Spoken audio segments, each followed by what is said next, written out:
Hey yo! In today's video we'll check out the most common stock market order types which you can encounter on different brokerages. We'll check out market limit, stop limits, and trailing stop orders. And what is order? It's basically an instruction to your broker how to execute the trade that you want to do. And each time you make a transaction, you have to specify order type. So we will start with market order. And generally, what is market order?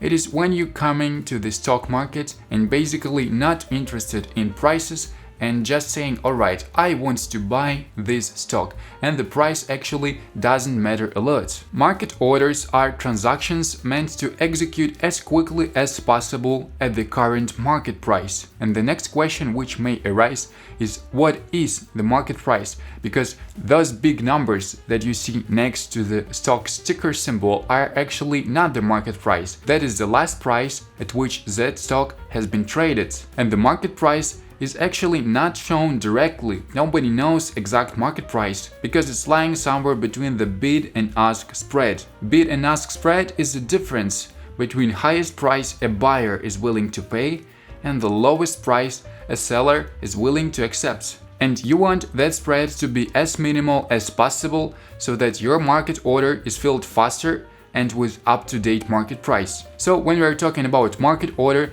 the first priority of that is the speed of the transaction, and only after that comes the price. Wherever a market order is placed, there is always a threat of market fluctuations occurring between the time broker receives the order and the time the trade is executed. Things to keep in mind when you're using a market order. The first thing is timing. You have to check whether you are trading outside or inside regular trading hours. And these regular trading hours may vary from stock exchange to another stock exchange. For example, US stock exchanges like NYSE and NASDAQ are basically trading Monday to Friday from 9:30 a.m. to 4 p.m. Eastern Time, which is UTC-5. A market order placed when markets are closed would be executed the next day when the market opens, which could be significantly higher or lower from its close price. The second thing you have to keep in mind when dealing with market orders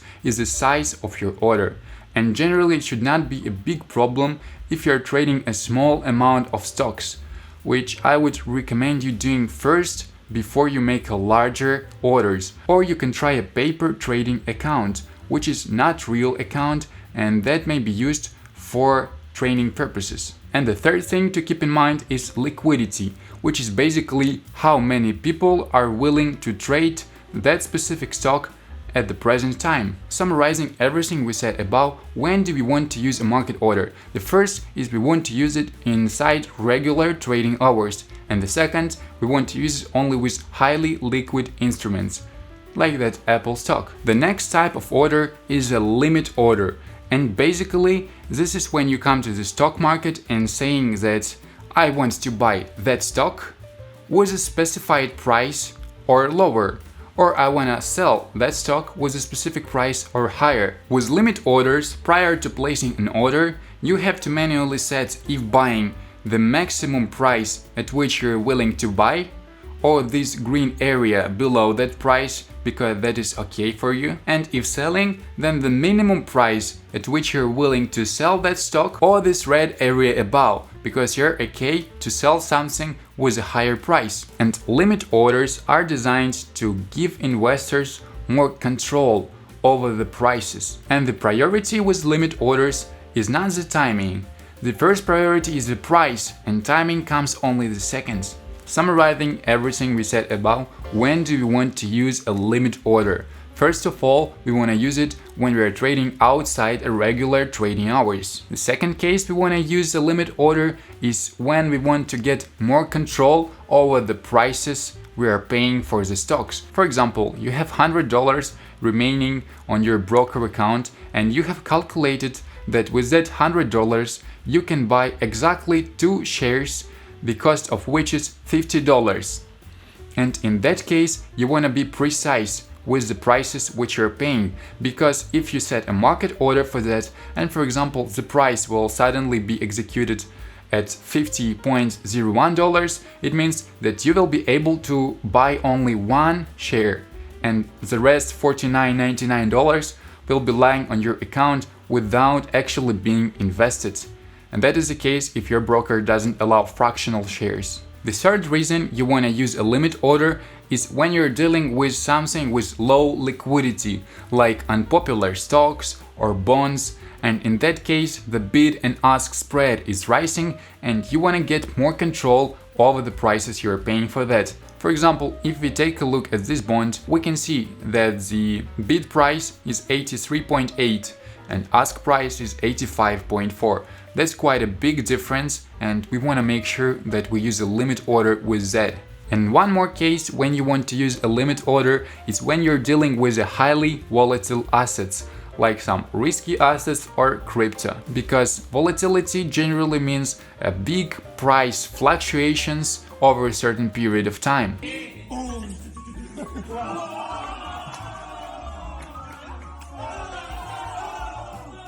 And in general, these two types of orders, which is market and limit, are the main types of orders which are mostly will be used by investors. And the next type of orders, stop, stop limit and stop trailing, are derivatives from these two. And I hope that you already liked this video. So let's take a look at the stop order now. Generally, this is a simple market order which will be executed under certain conditions, and you are setting those conditions. So stop orders which are used to sell something are called stop loss, because they may help you to get out of the falling assets quickly. With stop order, you have to specify the stop price, which if selling is entered below the market price. And if the market price reaches the stop price, the order becomes a market order and is filled at the next available market price. So what are the risks here?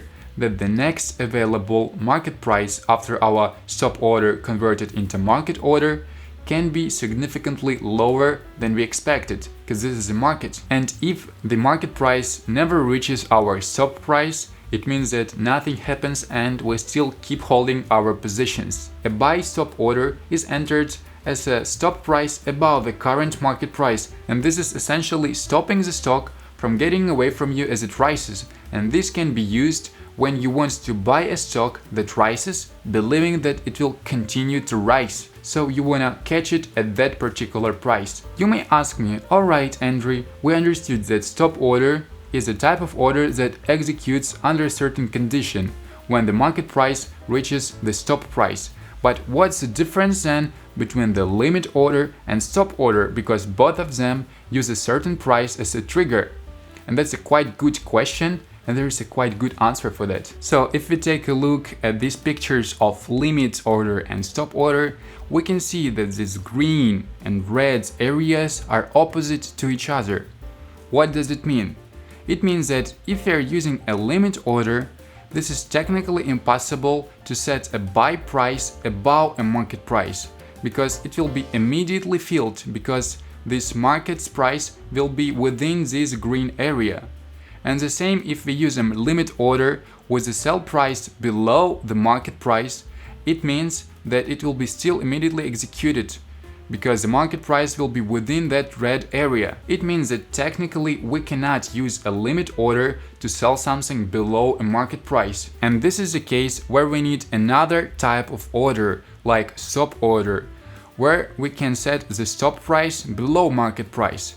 And this doesn't mean that it will be filled right now, it will be filled only when and if the market price will drop down to that stop price. And then our stop order will convert into simple market order and then will be filled at the next available market price. And then the second difference, that the limit order will only be filled at the limit price or better, which is set by you, or not filled at all. With the stop order, when the stock reaches your stop price, it will be filled 100%. But at the next available market price, which is not set by you, it is set by markets, and we cannot predict what that price may be. Take a look at this. There is a thing called gap or gap down. In our example, we set a stop price at $29, and as the stock reached that $29, our stop order converted into market order. But the thing is that the next available market price was $25.2. There were no price between those two. It means that most probably that market order, was placed overnight. There may be a good or bad news released during that night, or some earnings report which affected our current market price, and so our order was executed at $25.2, and this is something called gap down. There's also a thing like gap up. For example, we've set our limit price at $50 to sell. It means we're okay with $50 or anything above that, which is this green area. And same thing happened overnight. Market price has jumped up to $63, at which our order was executed. And this is something called gap up, which can only be with limit orders, which will anyway benefit us. So the next type of order is a stop limit order. And basically, this is a limit order with a condition at which you want this to be filled. So with stop limit order, you have to specify two prices. The first is stop price, which in this case is $133, and if you are selling, this should be located below the market price. And the second is the limit price, which in this case is $130, and this is the same which you use with limit order, the minimum price at which you are willing to sell. So it means that this red area represents your price margin from $130 to $133, because you don't want to sell something with the price lower than $130, because it will be inefficient to you, but you don't want to sell it now.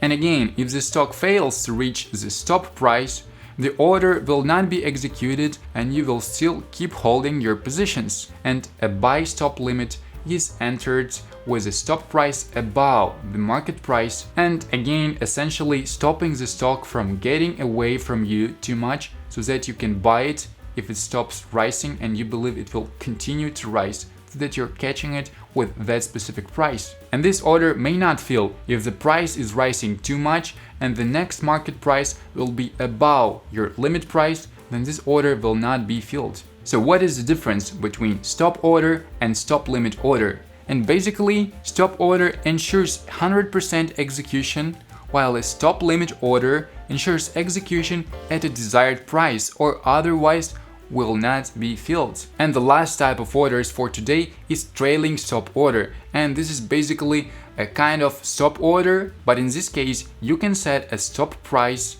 with the absolute amount of, like here, $6 away from market price, or in percents like 6% away from the market price. And when the market price will go up, our trailing stock will go up together with that market price. But if the market price will go down, our trailing stop will not go down and will be fixed and locked at that highest position at which it stopped. And if the market price goes down so much so that it touches our stop price, then the order will be filled. And basically, trailing stop order in a long position, when you want to sell it in case if market price is dropping, is placed below the market price, and in the short position is placed above the market price. I hope you enjoyed this video. Put a thumbs up, like it, and I'll see you in the next video.